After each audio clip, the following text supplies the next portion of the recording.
Y bueno, vamos a empezar. Esta plática se me ocurrió alguna vez que algunos de mis residentes salían a campo y me decían: doctor, nosotros allá no tenemos lo que aquí tenemos, no tenemos un tomógrafo, no tenemos Doppler transcranial, no tenemos vaina del nervio óptico, no tenemos un bulbo de la yugular. ¿Cómo podemos apoyar a ese paciente que llega a nuestros hospitales de segundo nivel para poder favorecer su llegada a un mayor nivel y se le pueda dar una resolución, un manejo integral y salvar la vida del paciente? Lo más importante en el paciente de trauma craneoencefálico no solamente es salvar su vida, sino también dejar una persona funcional a la sociedad. ¿Sí me explico? Bueno, el trauma es el más común que existe en pediatría, 150 300 casos por cada 100.000 habitantes por año. Es la primera causa de mortalidad en niños de 1 a 14 años. Es más común en niños que en niñas. Y bueno, en México los accidentes de tráfico pueden representar hasta el 75% de los casos.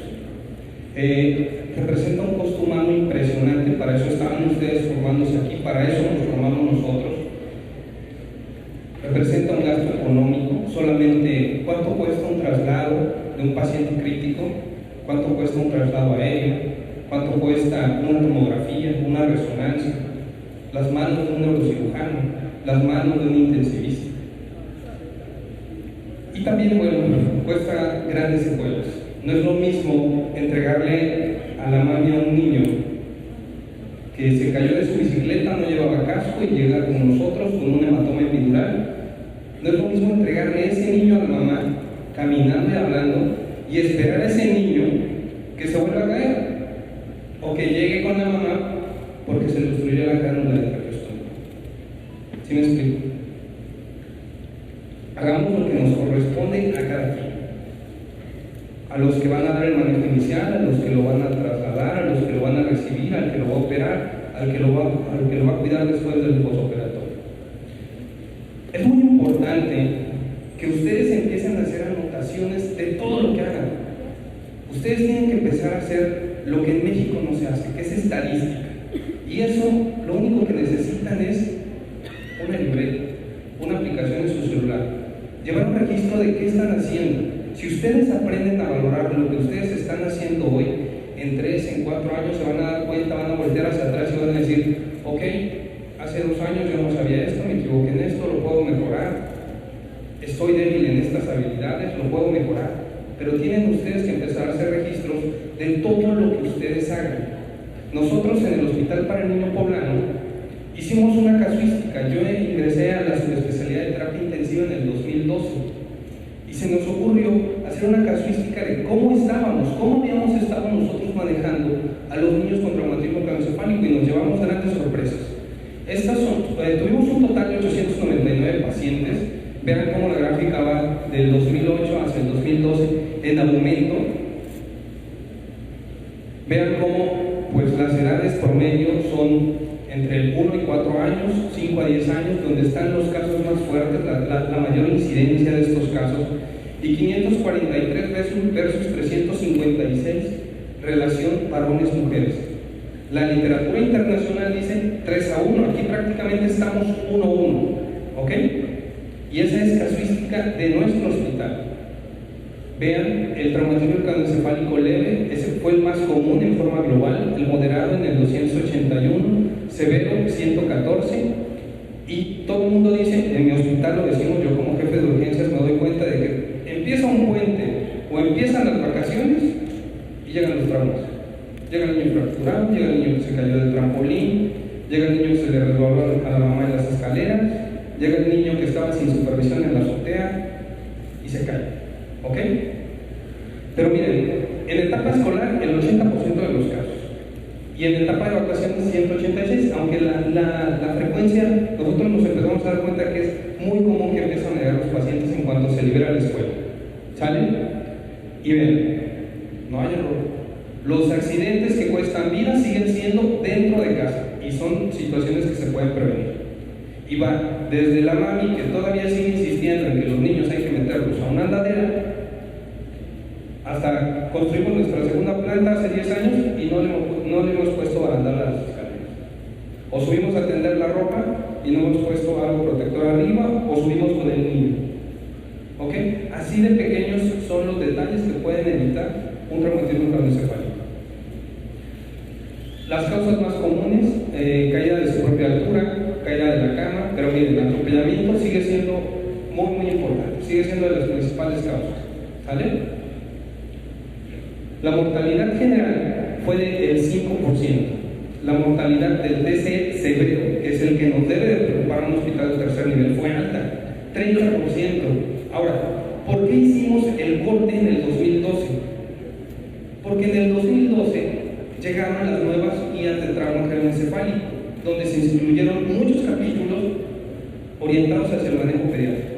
Y entonces nosotros dijimos, ok, 2012 nosotros estamos parados aquí, pero en el 2015, que fue mi proyección, son 3 años de subespecialidad, nosotros queremos estar en un nivel más bajo de mortalidad, y orgullosamente lo logramos. Para el 2014 nosotros teníamos 0% de mortalidad en traumatismo craneoencefálico severo, y fue un trabajo abismal. Fue presentarle trabajos al neurocirujano para que él pudiera decir, ok, paciente con edema cerebral irreversible al manejo, lo metemos a craneotomía compresiva, ¿sale?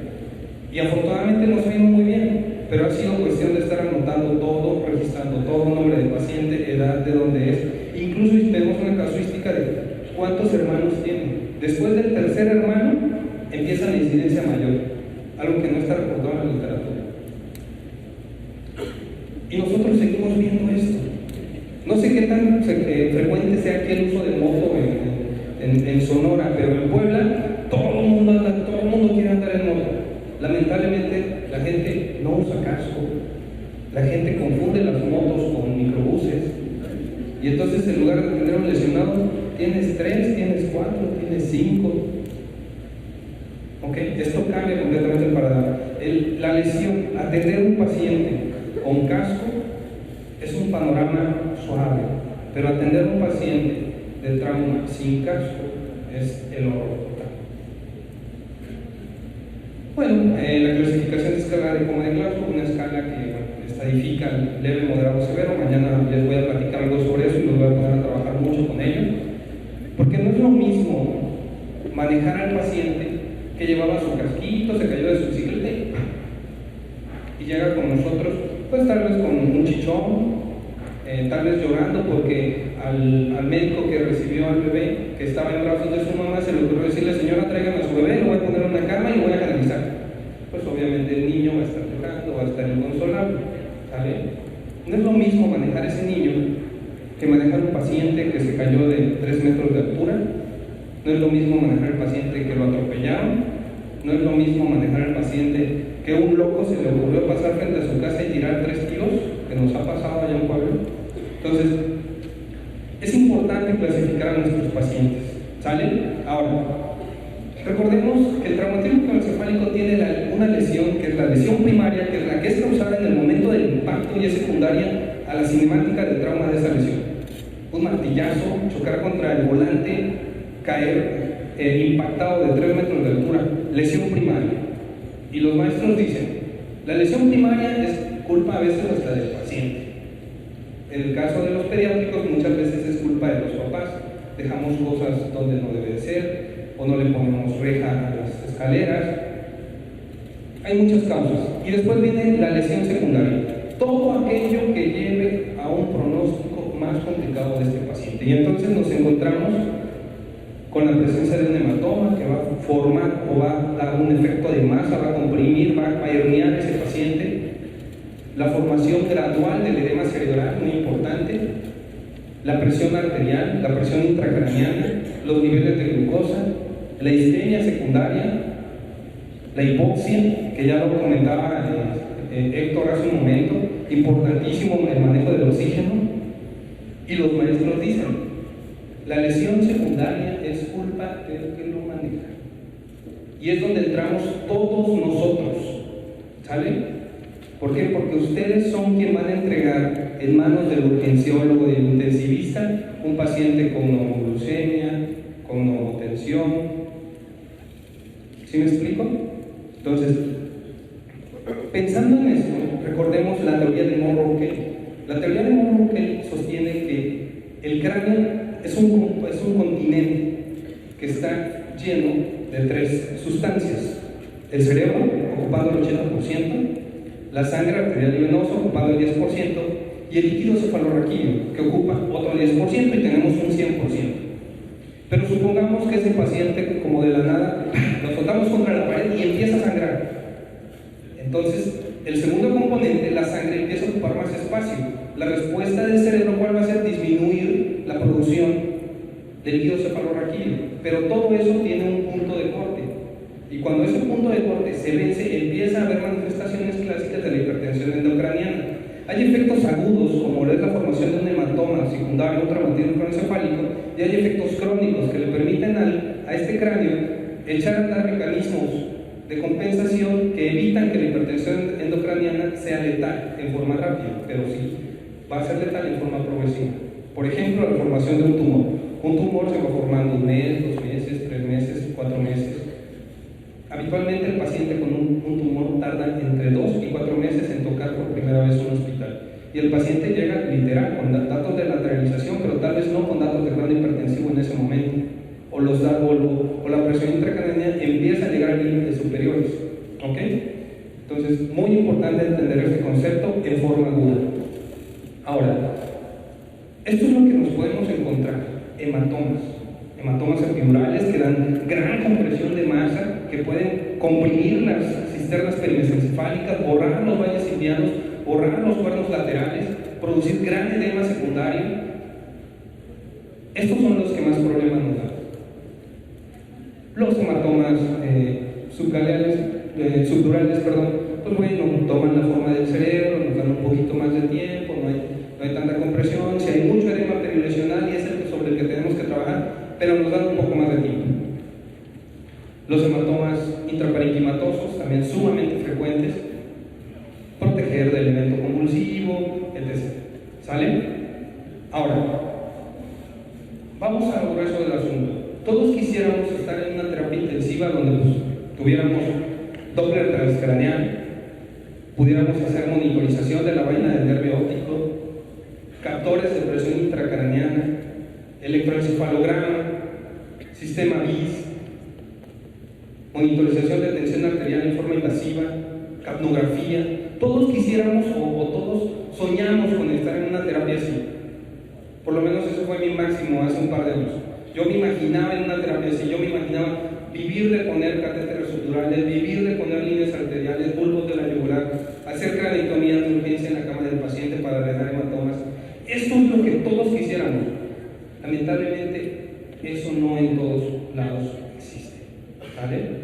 A veces en los mejores hospitales no se cuenta con los catéteres. Por ejemplo, cuando yo hice el curso de cuidados no intensivos, nos daban catéteres intracraneales, intraparenquimatosos, que eran padrísimos. Tú agarrabas a tu marranito para practicar y le metías un taladro. Inmediatamente después del taladro iba un catéter de apenas 2 milímetros de grueso y lo atornillabas en el cráneo. Y en 5 minutos tú ya podías estar midiendo la presión intracraneana de ese paciente, bueno, de ese marranito. Ese catéter cuesta 20,000 pesos, 15,000 a 20,000 pesos. En mi hospital, lamentablemente, no los hay. ¿Qué hacemos? Metemos una sonda urinaria o una sonda de alimentación K31 en el espacio subdural, hacemos un trépano de 1 centímetro, rompemos la duramadre en cruz, metemos la sonda de alimentación y estamos haciendo monitorización a través de sensores neumáticos. Y nos ha funcionado muy bien y nos ha ayudado a cambiar el pronóstico de nuestros pacientes, porque nos permite medir segundo a segundo la presión intracraneal. Yo lo aprendí a hacer con los mejores catéteres que existen, intraparenquimatosos, pero no los hay. Pero no por eso dejamos de hacer cosas por el paciente. Debemos de adaptarnos. En el Perú, en la Argentina lo hacen con lo que nosotros medimos la presión venosa central. Ellos lo hacen así y solamente están las enfermeras con su calculadora haciendo la conversión de centímetros de agua a milímetros de mercurio. ¿Y qué creen? Les funciona. ¿Sale? Entonces debemos de adaptarnos a lo que tenemos. Y entonces fue cuando nos pusimos a maquinar con mis residentes qué podemos hacer para mejorar el manejo de estos pacientes allá en el campo de batalla, ahí en el accidente donde ustedes están, donde están recibiendo al paciente, ahí donde les habla la mamá angustiada porque su niño se le cayó de 3 metros, o se le cayó de la andadera, o se cayó del caballo, no sé aquí qué tan frecuente sea la caída del caballo. ¿Qué podemos hacer ahí, en el campo de batalla? Y entonces, número 1, el triángulo de la vida, la coloración del paciente. El paciente tiene algún estado hemodinámico que lo esté condicionando a que se ponga pálido, a que esté rubicundo, a que esté marmóreo. La apariencia del paciente, como hace rato les decía Héctor, verlo, tu primera impresión. ¿Qué te dice el estado del paciente? ¿Se está durmiendo? ¿Está nubilado? ¿Está convulsionando? ¿Está angustiado porque a alguien se le ocurrió arrancarlo de los brazos de su mamá? La respiración. A lo mejor cuando se cayó, se golpeó y se fracturó 3 costillas. Tiene un neumotórax. Entonces, desde el triángulo de la vida. Y después, se nos ocurrió esto. Manejo por metas. Y empezamos. La letanía de la terapia intensiva de mi hospital siempre es ventilatorio, hemodinámico, neurológico, infectológico, gastrometabólico. Y entonces se nos ocurrió armar los pilares del manejo de trauma craneoencefálico en un hospital que no sea uno de segundo nivel, de tercer nivel, perdón. Ojo, esto está encaminado a reconozco el paciente, lo estabilizo y lo traslado en las mejores condiciones. ¿Sale? Número 1, ventilación. Curiosamente es de los pilares más descuidados. He tenido muchos pacientes que llegan y ni oxígeno tienen. Hay que tener cuidado con el oxígeno. ¿Qué nos recomiendan las guías? Mascarilla reservorio 6 a 8 litros al 50%. Más del 92%, menos del 100% siempre. La liberación de radicales libres a nivel del sistema nervioso central produce más lesión secundaria. ¿Sale? ¿Requiere intubación? Valorar a nuestro paciente en ese momento. ¿Requiere que lo intube o lo puedo aguantar con una mascarilla reservorio? ¿Y eso qué nos lo puede decir? 1, el patrón respiratorio. 2, la escala de coma de Glasgow. ¿Sale? Y recuerden, siempre revalorar al paciente. Nunca olviden eso. Actualmente yo ya he tenido la oportunidad de ver algunas unidades de segundo nivel e incluso algunas ambulancias con gasómetros. Y me decían mis residentes, doctor, ¿cómo se lo movemos? Pues muy sencillo, mira. La PO2 tiene que estar arriba del 100%, tu saturación arriba del 95% y tu nivel de CO2 estrictamente en el trauma craneoencefálico entre 35 y 40. Si nosotros hiperventilamos al paciente, disminuimos los niveles de CO2 por debajo de 35, empieza a haber una vasoconstricción cerebral que obviamente disminuye la presión intracraneana, pero si baja de 28, empieza a producir una vasoconstricción que produce isquemia cerebral, y entonces en lugar de ayudarle, lo perjudicamos. Arriba de 45 produce una vasodilatación tan importante que es capaz de aumentar la presión intracraneana. ¿Vale? ¿Cómo calcular la cánula? Edad entre 4 más 4. ¿Cómo calcular su profundidad? Edad entre 12 más 12 en el paciente pediátrico. ¿Ok? Podemos utilizar cualquier otro tipo de equipo para ventilar al paciente. Sí, existen muchos equipos actualmente que nos permiten dar una ventilación eficaz sin necesidad de invadir la vía. ¿Vale? Se vale. Si contamos con ello, hay que usarlo. Hemodinámico. Recordemos que el cerebro o la perfusión cerebral depende de la presión arterial y de la presión intracraneana. A mayor presión intracraneana, menor presión de perfusión cerebral, y a mayor presión arterial media, mayor presión de perfusión cerebral.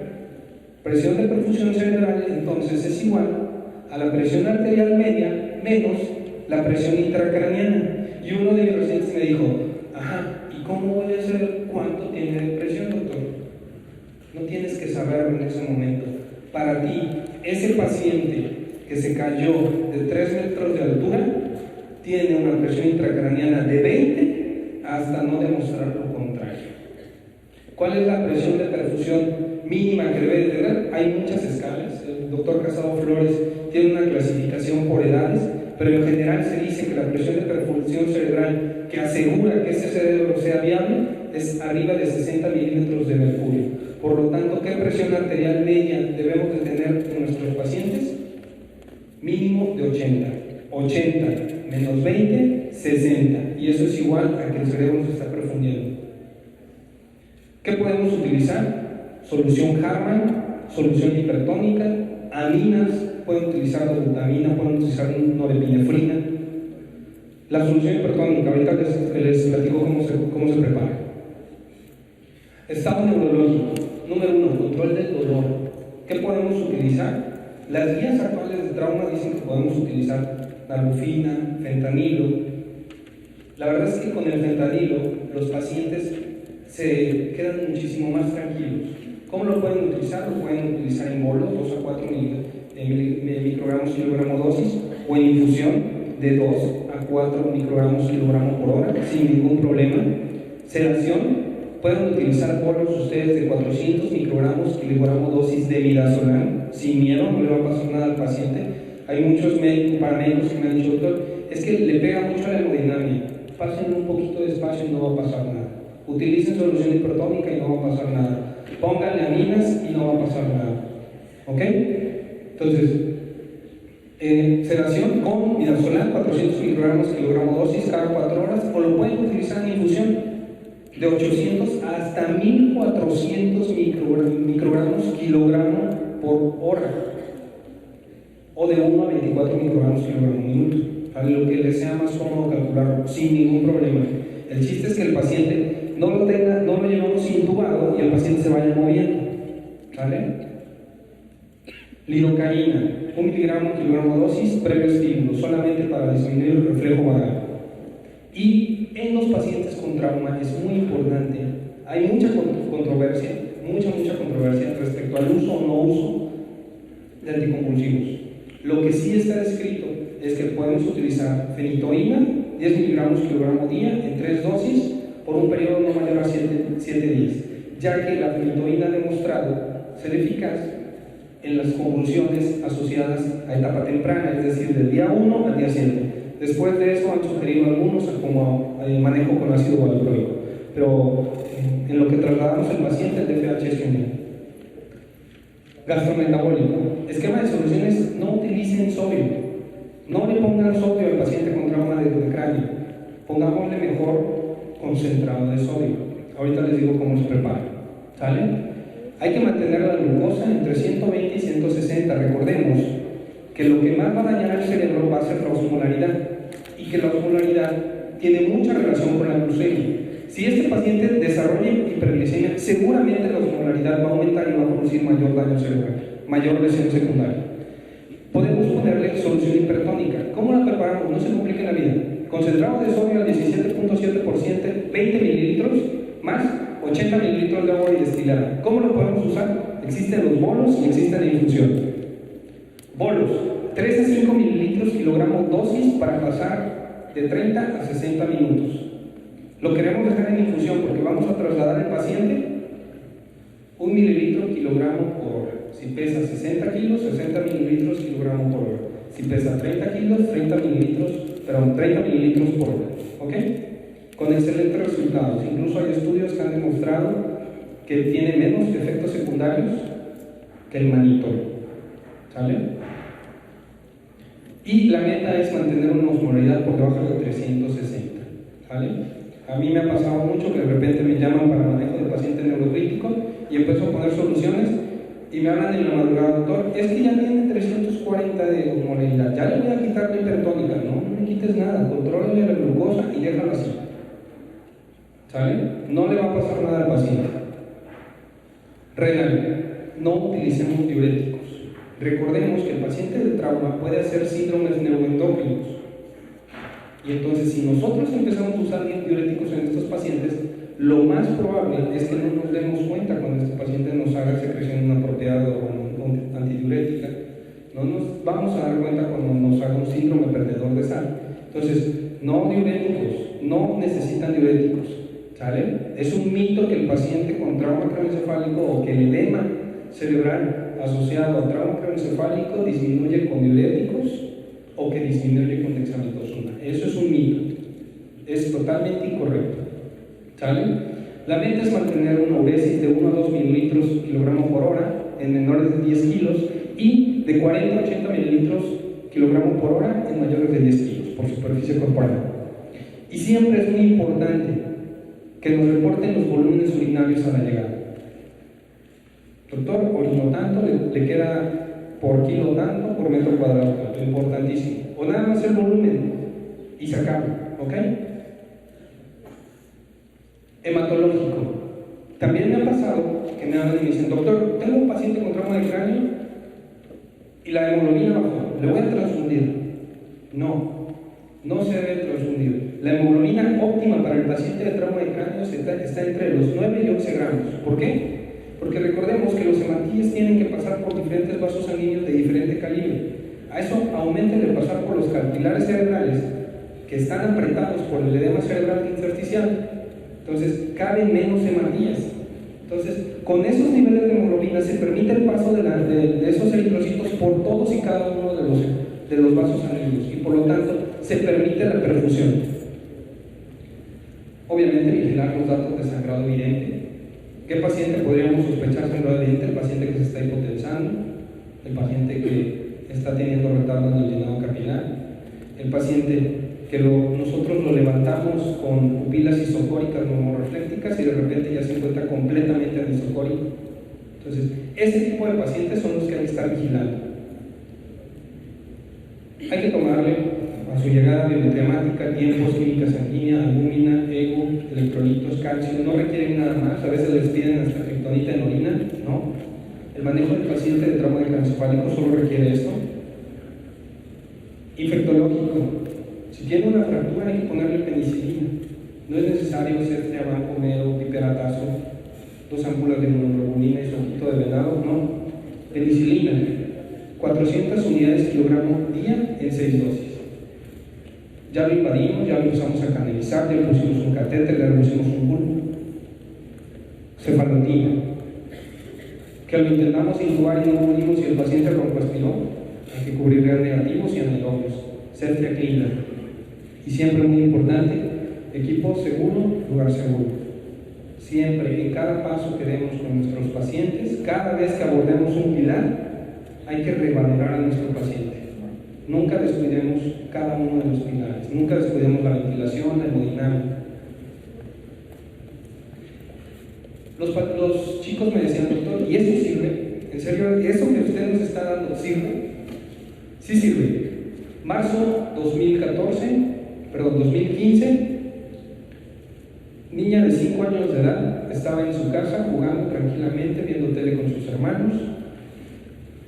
Se trata de colgar de la televisión, todavía una de esas grandotas, y le cae encima. Llega a un hospital comunitario, ya no digamos un hospital de segundo nivel, un hospital comunitario. Llega con datos francos de lateralización y la mamá en brazos de la mamá, al área de consulta de ese hospital. Me hablan y me dicen, doctor, ¿nos puede apoyar? Sí, ando por aquí. Nos acercamos, la revisamos, encontramos que la niña ya venía con anisocoria, lo cual nos hablaba de que ya tenía un hematoma ahí adentro. ¿Dónde? ¿Quién sabe? No tenemos tomógrafo, pero podemos canalizarle 2 vías, podemos ponerle solución hipertónica, podemos sedarla, podemos ponerle analgesia, podemos intubarla. Afortunadamente había una cánula de su número. Y entonces hicimos todo eso. La intubamos, le pusimos doble vía, le pusimos aminas porque se nos estaba hipotensando, le pusimos solución hipertónica. 4 horas después la niña ya estaba en el hospital para anemia morelense, en el quirófano siendo operada. Le he dado seguimiento a esta chiquita hasta hace un par de meses. Es una niña que va a la escuela, brinca, corre, juega, hace su vida normal. Y solamente seguimos los pasos que les acabo de dar. Entonces, ¿sirve? Sí, claro que sirve. ¿Vale? Este pequeño es un muchacho de 12 años de edad. Me habla del servicio de CRUM, allá en Puebla le llaman CRUM. Me dice, no, doctor, nos hablaron con un paciente, pero yo creo que ya no le hacemos nada, ya tiene anisocoria. Yo, ¿qué le pasó? Se cayó de una batea de una camioneta y en un tope salió volando y se cayó. Pero ya está anisocórico, doctor. ¿A qué hora fue el accidente? Hace 2 horas. Tenemos todavía mucho que hacer por ese paciente. Consíganme al médico y yo me comunico con él. Y entonces, todo lo que yo les acabo de decir, se lo dije al médico. Hemodinámico, le vas a hacer A, B, C, D, E. Cuando lo tengas me avisas. Ya, doctor. Ventilatorio, le vas a hacer A, B, C, D, E. ¿Ya terminaste? Ya. Hasta que lo estabilizó. Hasta que lo estabilizó, lo sedó, lo intubó y tenía una presión arterial media adecuada. Entonces sí le dije, ahora sí, tráetelo. Para cuando ese niño llegó, nosotros ya teníamos el quirófano listo, el neurocirujano vestido y una cama de terapia intensiva esperándolo a su salida. Era tal el daño que el neurocirujano decidió hacer una craniectomía descompresiva. Si ustedes lo ven de frente, esa es su carita y se ve normal, pero su tomografía con reconstrucción tridimensional es esta. Le falta medio cráneo. Si ustedes lo ven de lado, esa es su tomografía. Esa es una reconstrucción tridimensional con una craneectomía descompresiva amplia. Prácticamente le tuvimos que quitar desde fronto, témporo, pariento, occipital y tocar la base del cráneo para poder liberar los vasos sanguíneos y que ese cerebro se volviera a perfundir. Yo como intensivista no le hice nada para estabilizarlo. Lo único que hice fue el médico que lo tenía ahí, los paramédicos que lo iban a trasladar, teléfono a teléfono. Vamos a hacerle esto, vamos a hacerle esto, vamos a hacerle esto, vamos a hacerle esto. Lo hicimos tal cual, seguimos la secuencia. Y hoy es un niño que canta, que juega béisbol y se había salido recientemente de la escuela, que otra vez nuevamente está en la escuela. Entonces, seguir estos pasos, hacerle caso a las guías sirve, sí, claro que sí. Obviamente tenemos que adaptarnos a lo que tenemos en nuestro medio. ¿Qué más quisiéramos tener? Catéteres invasivos, contar con ultrasonidos en las ambulancias, gasómetros en las ambulancias, pero no lo tenemos. Pero sí podemos hacer mucho por los pacientes sin contar con grandes herramientas. Estos son algunos de los artículos que revisamos, los protocolos de la Sociedad Española de Cuidados Intensivos Pediátricos. Están en forma gratuita. Este libro es del doctor Agustín Godoy, es un argentino, un apasionado del neurointensivismo, a quien se le ocurrió esta plática que yo les acabo de dar. A él se le ocurrió hace mucho tiempo hacerlo en la Argentina y ha logrado disminuir mucho la mortalidad del trauma craneoencefálico y mejorar el pronóstico de los pacientes que alcanzan a llegar a su hospital. Y esta página de internet, ahí van a encontrar completa y absolutamente gratis todos y cada uno de los artículos de las últimas guías de traumatismo craneoencefálico, gratis. Por mi parte es todo. ¿Dudas? ¿Preguntas?